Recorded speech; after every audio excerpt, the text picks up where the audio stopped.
guys, on the way to go check a farm here, and I just want to show you something because I think this is totally cool. So here you have this big chicken house. I don't know if you can see all the chickens that are running around in this field, running around all over the place. Let me see if I can zoom in a little bit. You can see all the chickens that are running around in this field. We've got little pens here, pretty sizable pens, and they got a couple of mules in there with them. And I didn't really know why they had these mules in there with them, but they do. And sometimes when I come by here, the chickens are not out. Sometimes they are out. So it's kind of cool that they're letting the chickens out and they're running around and everything. As you know, I have chickens. I have like big pens for my chickens, let them run around and be free. But what is cool, and this happens every time I come by here, if you look up in this tree,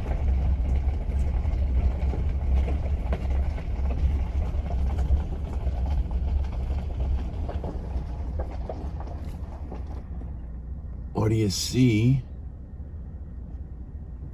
I don't know if you can see him. Maybe you can't see him very good. There's a bald eagle sitting in that tree right there. There he is. Right there. He's sitting up there in that tree.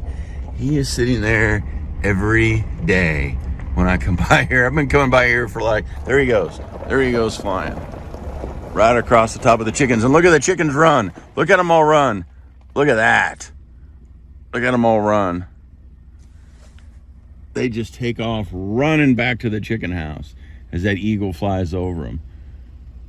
So what is clearly happening is that eagle is feasting on these chickens, because I've seen the eagles feast on my chickens at my house. I had to stop that from happening by putting prayer flags, draping prayer flags across the top, putting fishing line over there with like DVDs and things to keep the hawks and eagles from flying into the pens and eating them. And there's no way you can stop an eagle from flying into the pen and eating your chickens. They just grab them and fly off with them. They're so big. So I just thought that was interesting. Thought I'd share that with you. I know it's non-trapping related, but I think it's cool anyway because it's nature, right? Plus I like chickens. So we're stopping here at this farm that we trap on, and I have several different places like this on several different farms.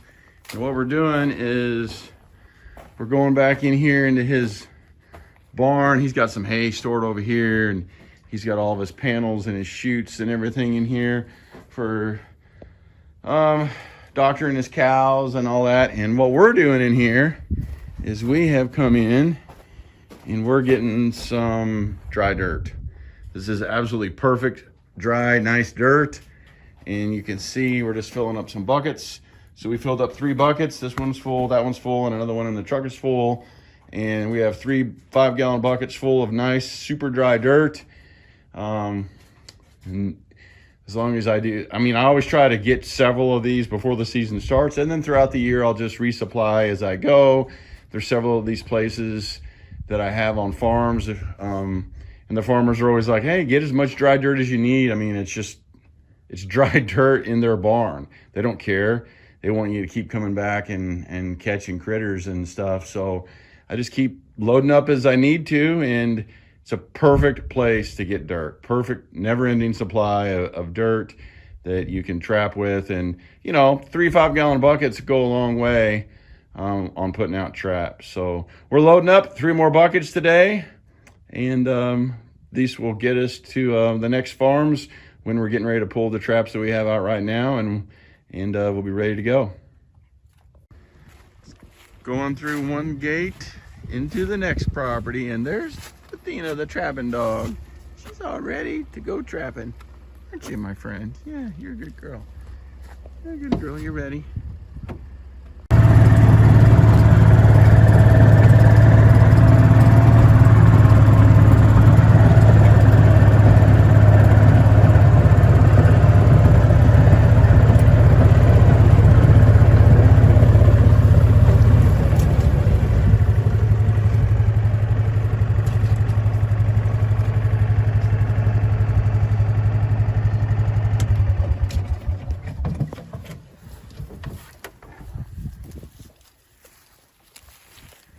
All right, guys. This continues to be a great spot here. Where we are is we're on this little road right here in this field bottom, and you got the creek right here, right there, and you got this edge, and you got this edge, and all the critters are just running right through this little bottom right here, and crossing the creek, and then continuing to go through. And what we got here is a nice double. On this one right here, we had a T-bone. You can see the T-bone's laying right there. And then on that one was just a dirt hole. That's the third coyote we've caught in that particular set right over there. So this is 4 coyotes in this one location in, I don't know, probably, what is today? Check day maybe 9 here. So in 9 days, we caught 4 coyotes in this one spot. So it's not bad, pretty good for the Ozarks. It's always good to get a double, so we're good to go. Okay, so this first cow right here is a smaller one. It's gonna be a female, looks like a female.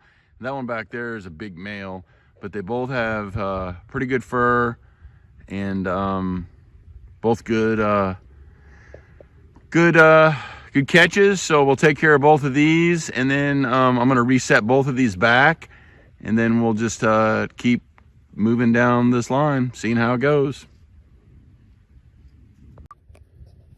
Okay, so got these set back and ready to go again. Here is the set that we had the big male in. We just put the dirt hole back in, put the debris back around it. This is kind of turned into kind of like an RJ set almost, in that the hole is big and it's deep, and it just keeps getting tore out more and tore out more and tore out more, and I just keep resetting it. It's a good 10 or 11 inches deep down in there to the bottom, and it's almost that they got to really get down here and show you. It's not that it's really a step down, but it's kind of definitely on an angle and lower, so it's almost that they really got to commit to it to get down in there. So we'll just keep chugging along doing this. And then this one right here is the T-bone. It's really not tore up that much. So it's the T-bone, and here's the T-bone back up in here. I got it covered up with grass and stuff. Got a punch hole over there and a punch hole over there, and here's where the trap is, kind of in the middle. I got federales in the T-bone. I got a little gusto and a little black gold in both the holes on both sides. And over here, I am using some Soul Taker for bait and a little canine force down in the hole. And that's it. No urine, nothing like that. And I'm just setting these back and letting them soak and continue, and see if we catch any more coyotes here. But one of the reasons that this is just such a good spot is not only do you have the 2-track that's running here, and you have all the edges that are coming together here, and there's really no good way for the animals across this creek other than right here. But even if you come over here a little bit, you can see the trail that's going down the edge here, and the deer are using that, the coyotes are using that, everything is using that trail as it goes right down the edge. So again, everything comes together right here, and when they come together, our traps are here, and now you got these big disturbances and all this scent, so we'll just hopefully keep catching them. All right, guys, so we're up the line a little bit farther, and here we are at this piece of grass right here where we have a flat set in, and we're on this road right here, and then we have this little trail right here where all the critters are going underneath the fence out into this ridge. So all these things come together right here. This trap has been here 2 days, 3 days. The first day was nothing. Yesterday we caught a really big coon here yesterday. We didn't show any of that video just because I forgot to shoot video of it, basically. It was a really big coon, like a triple X coon. It was a really nice one. And then today we caught another critter. It's on a drag, and he got hung up right over there, and it got away basically. It was a critter that shoot its foot off. I haven't went over there and dug the trap out yet, but it's probably another coon. So we're gonna go check it out right now. Okay, this set is set back. It was definitely a coon. Part of his foot is left behind. So I put this flat set back together. I'm using this big tuft of grass here. Got a couple punch holes punched in around it. I'm using some scat that was here. I put a little Highway 61 Predator bait in the hole up against the tuft of grass, just a itty bitty little bit from Dakota Lines. I put some burn circle from Ozark Mountain Lures over here, and then I put a little feline fix over here. There's my chain right there. It went over there. I pre-wrapped around that sapling right there, and that's it. Hopefully we should catch whatever critter is coming by here on this little flat set, and it's produced 2 of the 3 days. We just didn't get today's critter, so we'll keep moving along. So I also wanted to shoot a little video, basically talking about the best catch that I've ever made. And I started trapping when I was around 11 years old, and I've caught a lot of critters in my day, but Athena here is the best catch that I've ever made. Oh, big, tired. She's a little tired. She hasn't had any naps. She's been on the trap line all day. So best catch I've ever made from a girl that was just basically left out in the woods to fend for herself, covered in ticks and all skinny, to the dog that she is now.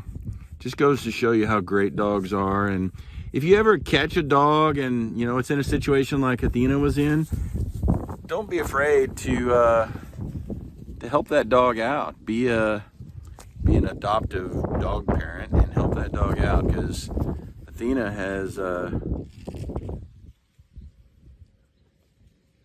she has turned out to be the best dog ever, right, Athena?